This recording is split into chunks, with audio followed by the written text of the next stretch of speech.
Ako.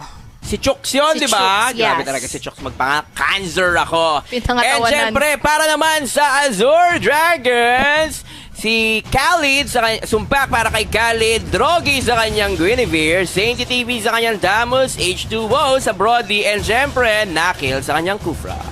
Hindi na nga. Eto na. Malalaman na natin. Game 2! Malalaman na natin. Final. Kung 2-0 Legends ka ba? TV. Yes, At ito Sir na mga Lex. kaibigan, ang consequence ng dalawang team, maglalaban sila sa 2v2 ha, 2v2 muna sa gitna hanggang walang napa-first blood. At ito na mga kaibigan, pumasok na agad si 150, diri-diretso. Wala na, hindi na umatras. Grabe naman pala talaga yon. Laban free. Oo, diri-diretso lang. Ganun pala yung consequence nun. No? Diri-diretso, walang atras, walang back-pre dito. Parang ano na lang, no? Parang masimulan na lang natin yung laban. Sige, bigay na natin. Pero delicates yun kung ganun, ha? Kasi syempre yung item, nagkakaroon din, eh. Oo, pero grabe yung malaking partida yun. 1,000 agad yung lamang nung koponan ng doon, ng Azure Dragons. Yes, tama naman yun. Pero nako, eto na nga ba, 2v2 pa rin para kumuha lang ng buff. Pero sabi nga ni Chooks, oy, sobra ka na. Hindi ka pwedeng kumuha or mag-steal sa amin. Oo, sabi ni Rene J. Pa, Bruno ko na gagamitin dito, kaibigan. Hindi ako papayag na ako ay maisahan. Hindi, eto na si Lu, susubukan. Gumamit ng parsa, mga kaibigan. Tama ka na lang, tamang farm mo na sa simulaan. Kasi mahirap naman na malamangan ka pa pagkatapos ng first two bloods. First two bloods, hindi na first blood yun. Yes, first two bloods. First talaga two bloods. pinangatawanan talaga yun nila yung 2v2. Oo. Double kill, pero at sa 3v1 sumpak, mapapatay nga ba? Pero hindi off-cam kill coming from that Guinevere. Ay, Drogi. And it's a killing spree na, for Brody. Grabe naman yun. Dire-diretso for that H2O, and knowing na marksman pa yan, Sir Lex, ha? Oo, 0-4 agad para sa in favor of Azure Dragons. Napakainit. Ito na nga ba? Pero pinasok nga ni Nakil si Rene J, pero turn around kill pa for that Kufra. Masyado kang maasim, level 3 ka pa lang, kaibigan. Gusto mo nang pumasok sa tore ng kalaban. Yes, kita mo naman, tapang atao ni Nakil natin doon, and sa turnaround kill for that Bruno. Maganda sana, kaso, yun nga, masyado pa siya malambot. Maasim. Yes. Ano nangyari? Hello? Yun na nga lang, dire-diretso pa for that Saint T. Hinahabol ang maldita si, pero ayan na ang backup coming from Chooks. Hindi nga naman papayag na makaisa ka pa doon. Pero nako, H2O, tumitingin, umaamba sa may middle lane natin. At dahil dyan, nakuha po ng Azure Dragons ang unang turtle ng laro. Pero ayan, si Sumpak, tamang abang sa bush natin. There goes Drogi sa kanyang dar na labada. Nakuha niya ang buhay ni TB150. Tamang cut ng minion waves. And pa-item to eh. A-item at a-item pa to sila kasi marami pang pwedeng mangyari. Pero Feather Airstrike na ilapag, maiiwan nga ba sa rin si Sumpak, pero hindi, tamang abang lang din naman doon. Tamang ambal lang naman na talaga nagpapakita ng lakas ang ating Sumpak. Grabe si Sumpak doon, no? Tinangkin niya yung Feathered Airstrike tsaka Magic Sarap ng dalawang Tinayuan hero. lang. Tinayuan lang. Actually, hindi tinayuan. Lumuhod lang. Nagdasal. Nagdasal na. Atapang nga tao ko eh. Hindi ako pwedeng... Ano yun? Ayun na nga, tumalo na nga si Nakil, ngunit walang tinamaan, mga kaibigan. Tatlo ang koponan dito ng ating Black Tortoise. Ops, lumilipad ang ating Phoenix. Sinahabol si Nakil, si Drogi, napatay ng ating UG. Ngunit may comeback kill gamit ang ating 1:1 yon, mga kaibigan. Ngunit ito, hindi pa tapos ang laban. Nagkakaroon pa rin ng ambahan sa pagitan ni 150 at ni Sumpak.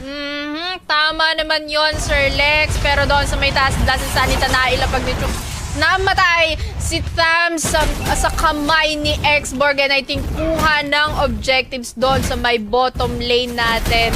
Grabe si Chooks doon, maka-last insanity. Pinutokan ng ating kalabang Sainty. Pero nako, eto na si H2O, paparating na at mukhang mamamatay si Kuya Chooks natin. Hinabol at hinabol. Ayun na nga, bagsak, pero hindi pa rin tapos ang laban natin. Nakil, umamba sa dalawa, pero hindi pa rin daw yun. Enough. Naku! Na-undox ka! Naluto na wala Naluto. sa oras si Marza natin doon. Pero eto na nga, sinisimula na ng Azure Dragon yung ating turtle natin.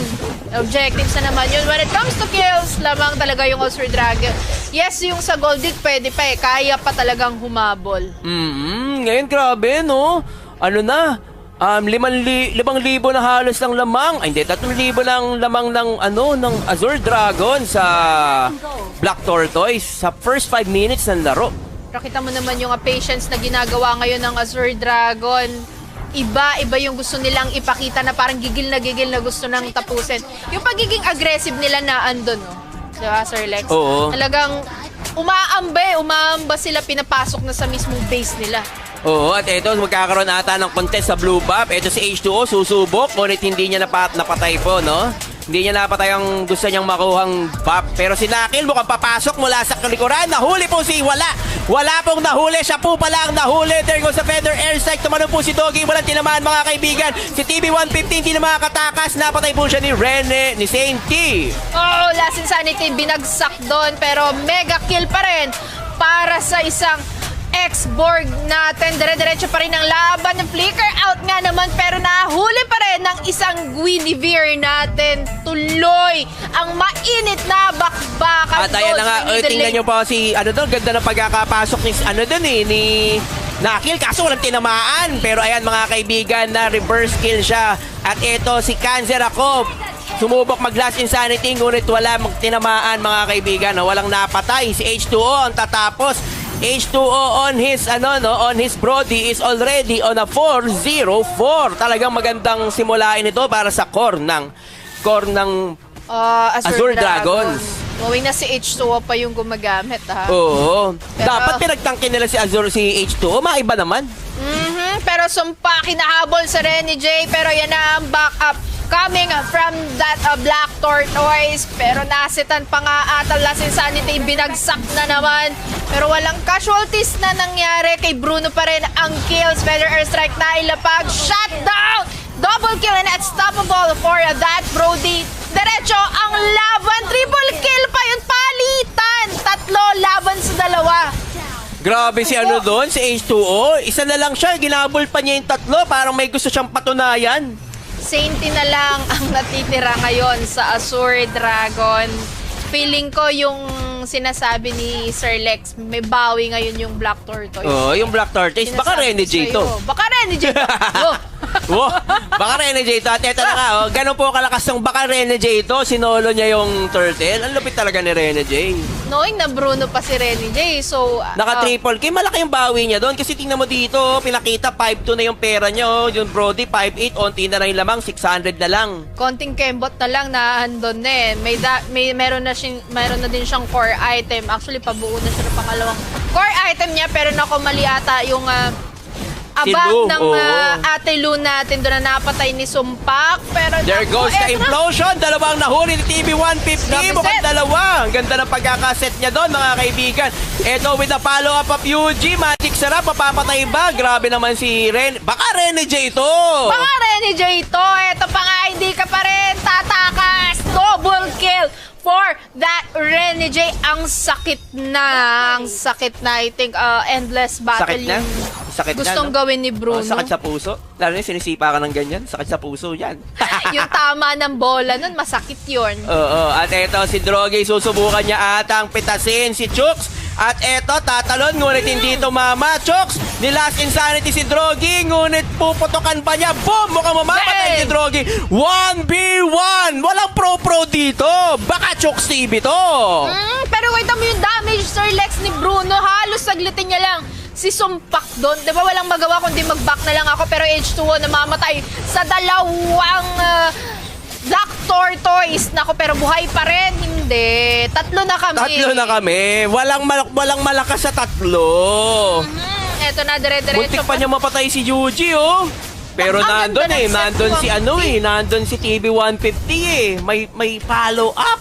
Ang gaganda rin talaga ng set niya, Sir Lex, no? Kanina pa niya halos nung game 1 din eh. Pero yan na nga, basag na ang mid-third lane natin. Iba, ang pagbawi ngayon Ng api.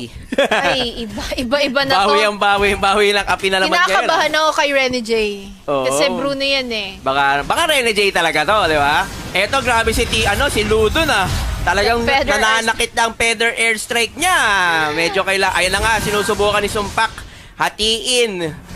Puwingin ang mata ni Lu. Ngunit walang bawas ang mga palo ni eto si Nakil nag-aabang susubukan makuha si Rene J. Mga pero kaibigan, nareset. nakikita niya pero Uy, dito the nagset na explosion naman. nahuli po si H2O with the follow-up yung Yuji. Ngunit napatay po. Ayun, napatay ni Yuji si Brody, ang H2O. Tanggal na po, rising uppercut. Matatanggal ba si Sumpak sa larong ito?